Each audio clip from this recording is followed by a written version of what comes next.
കുഫോസ് പ്രതിനിധി professor Anu Gopinath telephone ലൈനിൽ ചേരുന്നുണ്ട്. പ്രൊഫസർ അനു ഗോപിനാഥ്, ഈ തീ കത്തിക്കൊണ്ടിരിക്കുകയാണ്. ഏകദേശം 36 മണിക്കൂറും പിന്നിടുന്നു. നമുക്കത് അണക്കാൻ കഴിഞ്ഞിട്ടില്ല. ഈ രക്ഷാപ്രവർത്തനത്തിൽ ഏർപ്പെട്ടിരിക്കുന്ന നാവികസേനയുടെയും കോസ്റ്റ് ഗാർഡിന്റെയും കപ്പലുകളിലൊക്കെ തീ അണക്കാനുള്ള സംവിധാനങ്ങളും സൗകര്യങ്ങളും ഒക്കെ ഉണ്ട്. പക്ഷേ ഇപ്പോഴും അത് പൂർണ്ണമായും വിജയത്തിലെത്താത്തത് എന്തുകൊണ്ടാണത്? വിജയത്തിലെത്തിക്കാൻ കഴിയുമെന്ന പ്രതീക്ഷ ഈ ഘട്ടത്തിൽ നമുക്കുണ്ടോ? പൂർണ്ണമായിട്ടും എനിക്ക് തോന്നുന്നു നമ്മൾ ഇന്നലെ നടത്തി വന്ന രക്ഷാപ്രവർത്തനങ്ങളുമായി ബന്ധപ്പെട്ട് തീർത്തും നമുക്കൊരു പോസിറ്റീവായിട്ടുള്ള ഒരു റെസ്പോൺസ് ആണ് ഇന്നത്തെ മീഡിയ റിപ്പോർട്ടുകളിൽ നിന്ന് കിട്ടുന്നത്. കാരണം തീ അണയ്ക്കാനായിട്ട് നമുക്ക് കുറച്ചുകൂടി ശ്രമകരമായിട്ട് നമുക്ക് മുന്നേറാനായിട്ട് സാധിച്ചിട്ടുണ്ട്. പക്ഷെ എന്നിരുന്നാലും തീ അണയ്ക്കുന്നതോ അണയ്ക്കാത്തതോ ആയ സ്ഥിതിവിശേഷങ്ങളെക്കാൾ ഉപരി ഇന്നലെ കപ്പലുമായി ബന്ധപ്പെട്ട് പുറത്തു വന്നിരിക്കുന്ന കണ്ടെയ്നറുകളിൽ വന്നിരിക്കുന്ന കെമിക്കലുകളുമായി ബന്ധപ്പെട്ട ലിസ്റ്റുകൾ നാം ഒന്ന് പരിശോധിച്ച് നോക്കുമ്പോൾ കുറച്ചധികം തീ പിടിക്കാൻ സാധ്യതയുള്ള ഓർഗാനിക് സോൾവെന്റ് കാറ്റഗറിയിൽ പെടുന്നതായിട്ടുള്ള ഒട്ടനവധി കണ്ടെയ്നറുകൾ ആ കപ്പലിലുണ്ട്. അപ്പോ ഈ തീ അണയ്ക്കുന്നതുമായി ബന്ധപ്പെട്ട് നമ്മളിപ്പോൾ മുന്നേറിക്കൊണ്ടിരിക്കുന്നതിന്റെ ഒരു ഉദ്ദേശം എന്ന് പറയുന്നത് നമുക്ക് എത്രത്തോളം സുരക്ഷിതമായിട്ട് പല കണ്ടെയ്നറുകളെയും കപ്പലിനെ ഏതെങ്കിലും ഒരു പ്രദേശത്തേക്ക് അടുപ്പിച്ചുകൊണ്ട് അത് മാറ്റാൻ നമുക്ക് സാധിക്കുമെന്നുള്ളതാണ് നമ്മളുടെ ഒരു പ്രധാന ലക്ഷ്യം.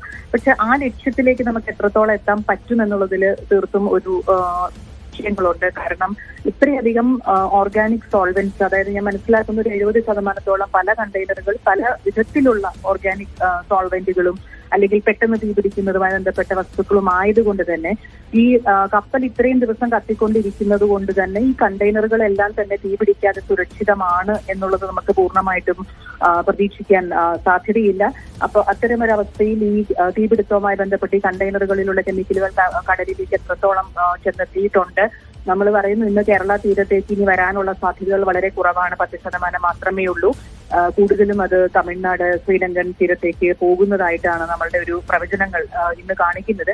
പക്ഷെ എന്നിരുന്നാലും ഈ ഒരു മറ്റു തീരങ്ങളിലേക്ക് കണ്ടെയ്നറുകൾ പോകുന്നതുമായി ബന്ധപ്പെട്ട ഒരു മൂവ്മെന്റ് ആണെങ്കിൽ പോലും ഈ കത്തി അമർന്നുകൊണ്ടിരിക്കുന്ന ഈ കണ്ടെയ്നറുകളിൽ നിന്നുള്ള ഈ പറയുന്ന കെമിക്കലുകൾ മറ്റു തീരങ്ങളിലേക്ക് പോകുന്ന ആ അവസ്ഥയിൽ പോലും കേരള തീരത്തെയും മറ്റു തീരങ്ങളെയും, അതായത് കടലുമായി ബന്ധപ്പെട്ട പാരിസ്ഥിതിക പ്രശ്നങ്ങൾ എന്ന് പറയുന്നത് ലോക്കലായിട്ട് കാണരുത്, അല്ലെങ്കിൽ ഒരു സംസ്ഥാനത്തിൻ്റെത് മാത്രമായിട്ട് കാണരുത്. കാരണം അത് ഇന്ത്യൻ തീരങ്ങളെ മൊത്തം വ്യാപിക്കുന്ന ഒരു അവസ്ഥയുണ്ടോ, അതല്ലെങ്കിൽ ശ്രീലങ്കൻ തീരങ്ങളുമായി ബന്ധപ്പെട്ട ആവാസ വ്യവസ്ഥ പോലും സുരക്ഷിതമല്ലാത്തൊരു അവസ്ഥയിൽ അത് ആഗോള വ്യാപകമായ പ്രശ്നങ്ങൾ കൂടി അത് ഉയർത്തുന്നുണ്ട് എന്നുകൂടി നാം മനസ്സിലാക്കേണ്ടതുണ്ട്.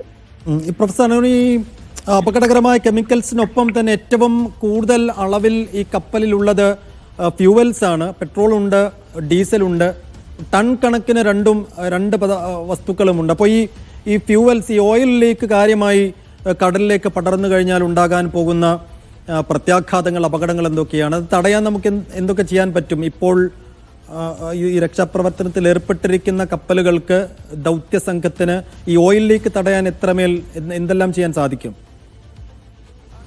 നമുക്ക് LC-യുമായി ബന്ധപ്പെട്ടുണ്ടായ ദുരന്തത്തിൽ നമുക്കുണ്ടായ ഒരു വിജയം എന്ന് പറയുന്നത് നമുക്ക് ഓയിൽ ലീക്ക് ഒരു വളരെ സമർത്ഥമായിട്ടും വളരെ വേഗത്തിലും നമ്മുടെ കോസ്റ്റ് ഗാർഡ് അടക്കമുള്ള ഏജൻസികൾക്ക് അത് വളരെ സമർത്ഥമായിട്ട് ഹാൻഡിൽ ചെയ്യാൻ പറ്റി എന്നുള്ളതാണ് അതിന്റെ ഒരു പോസിറ്റീവായിട്ട് ഞാൻ കാണുന്നത്. പക്ഷെ ഇതിനകത്തുള്ള ഒരു പ്രശ്നം എന്ന് പറയുന്നത് ഇപ്പോഴും ഇന്നും കത്തിക്കൊണ്ടിരിക്കുന്ന ഒരു കപ്പലിലേക്ക് നമുക്ക് എത്രയധികം ഈ ഓയിൽ ലീക്ക് പ്രിവെന്റ് ചെയ്യാനായിട്ട് കോസ്റ്റ് ഗാർഡിനും അല്ലെങ്കിൽ മറ്റ് ഏജൻസികൾക്കും സുരക്ഷാ ഏജൻസികൾക്കും അവർക്ക് കടന്നു ചെന്ന് പ്രവർത്തിക്കാനായിട്ട് അവരുടെ ഒരു സുരക്ഷിതത്വം കൂടി നോക്കേണ്ടതുണ്ട്. കാരണം തീർച്ചയായിട്ടും എല്ലാ സുരക്ഷാ പ്രവർത്തനങ്ങളിലും മനുഷ്യരാണല്ലോ ഇടപെടുന്നത്.